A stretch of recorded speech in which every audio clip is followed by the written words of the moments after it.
Hoje eu vou falar sobre o diário da Frida Kahlo.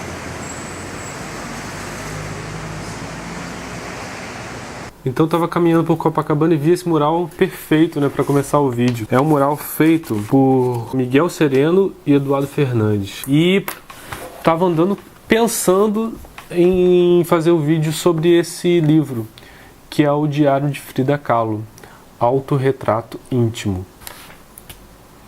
Então em 2014 eu estava escrevendo esse livro aqui, que é o Diário de Leituras, que fala sobre os livros que eu li nesse ano. E esse livro, Diário da Frida Kahlo, foi um desses. Escrevi sobre ele aqui.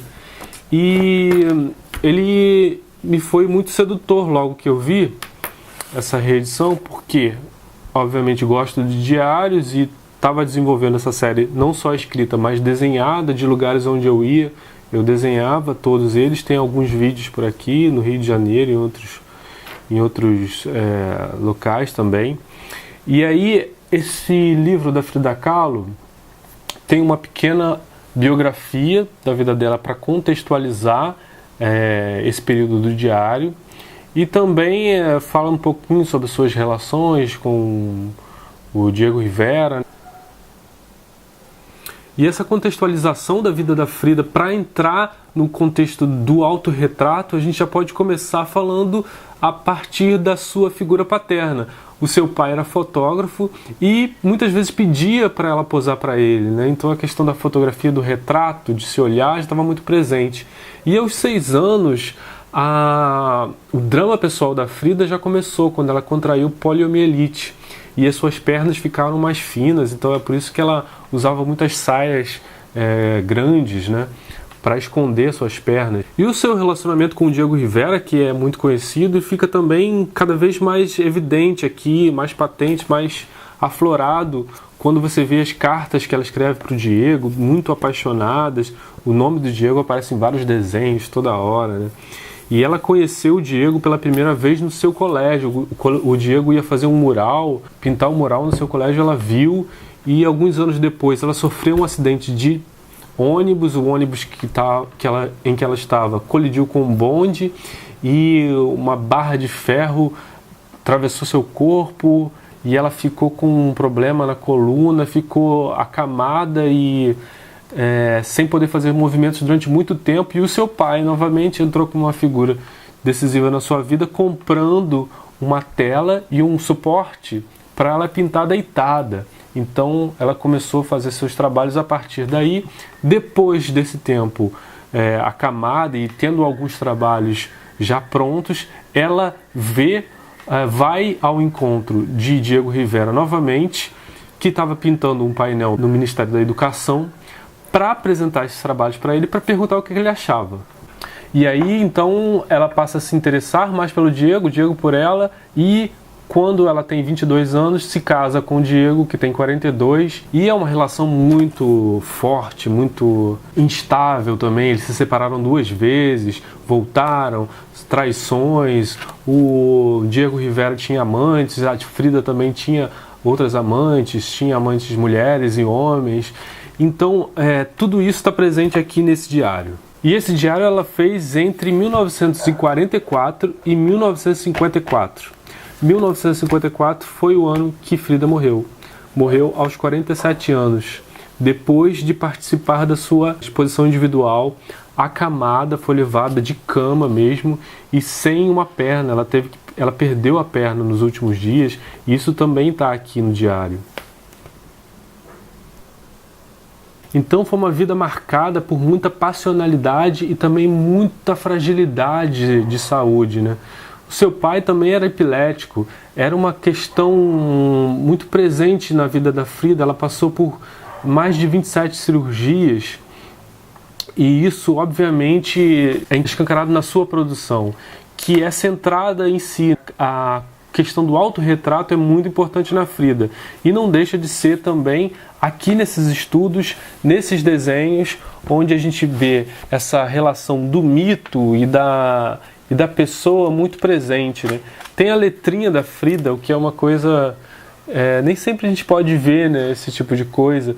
Parece que é um caderno de alguém que a gente conhece, né, borrado, né? Essa questão do hidrocor, que depois de um tempo vai borrando.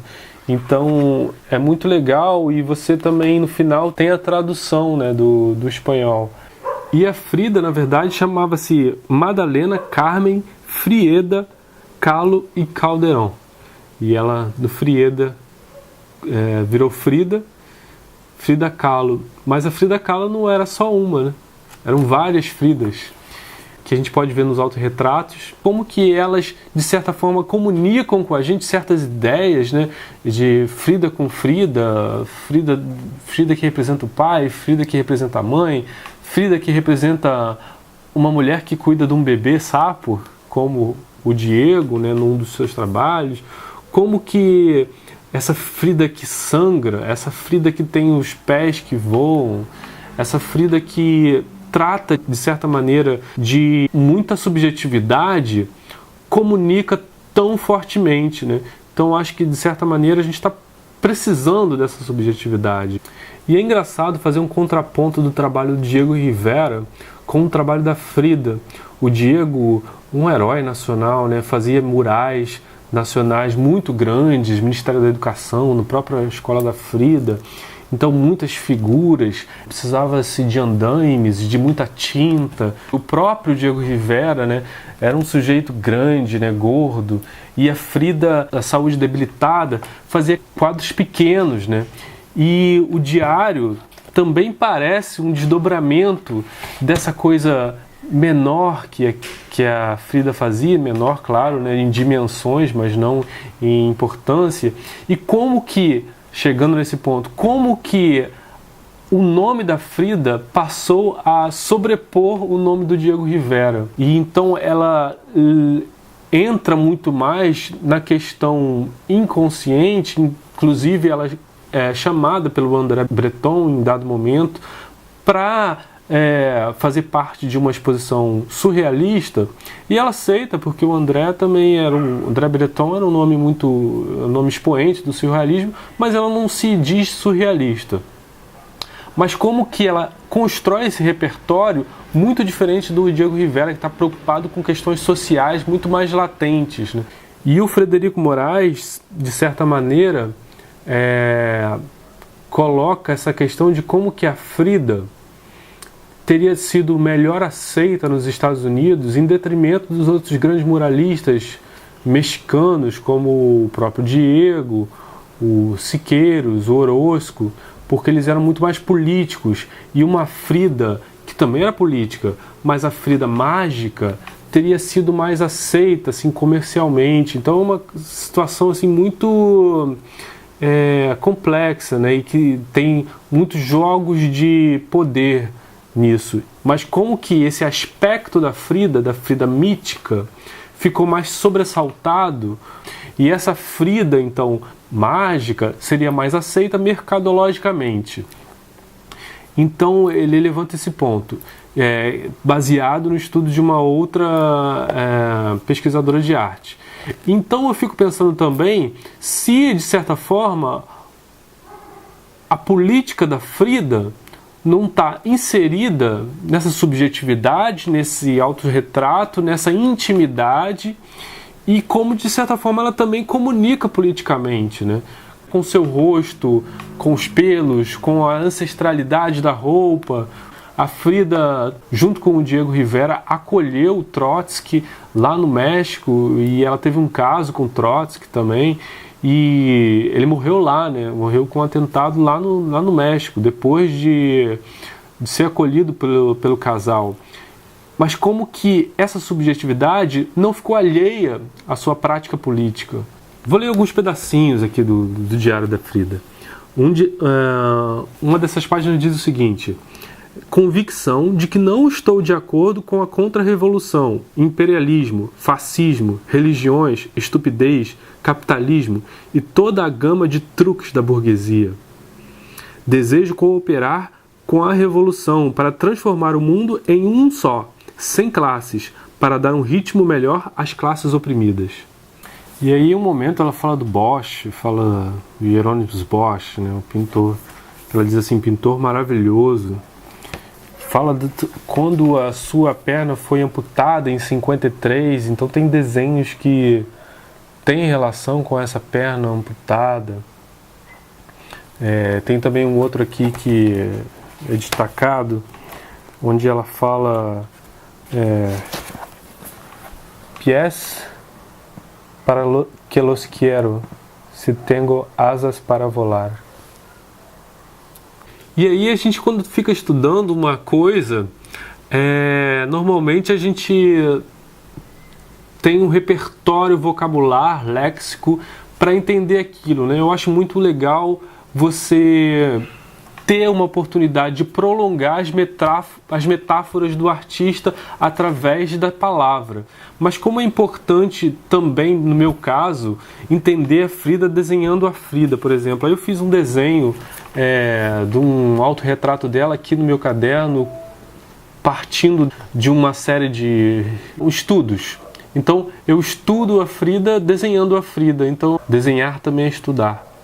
Então, para mim, quando eu desenho, quando eu faço a Frida ou outros artistas, é como se eu estivesse mais próximo dessa aventura do artista, da aventura do trabalho do artista, e como que essa aventura liga-se à minha num entrelaçamento dos processos de vivência, né? Então, como é que eu passo a viver a Frida, passo a entender mais, não só historicamente, né? Existem várias formas de entender a arte, né? Então, a gente pode contar, por exemplo, eu estava contando a história da Frida, falando do pai dela, e como tudo faz mais sentido, né, quando você sabe a história, mas tudo também faz sentido quando você percebe as metáforas míticas que ela coloca de sonhos, ou como ela diz, não são exatamente sonhos, mas são a realidade, né? Aquilo para ela é a realidade, as duas Fridas, o que aquilo representa, os simbolismos, etc. Então eu estou falando isso só para dizer que existem várias formas de entendimento, e a curiosidade é que dá esse start para várias formas de entendimento, né? Então, só para falar que esse diário, para mim, não parece apenas um encadeamento histórico para o entendimento da Frida, mas que, vendo como que a folha, de certa forma, é domada para estar aqui, né? Mas como, ao mesmo tempo, você pode ver o rastro da outra caligrafia. E aqui esse livro, então, tem desenhos muito bonitos, né? Como esses, por exemplo, onde ela desenha alguns tipos, né?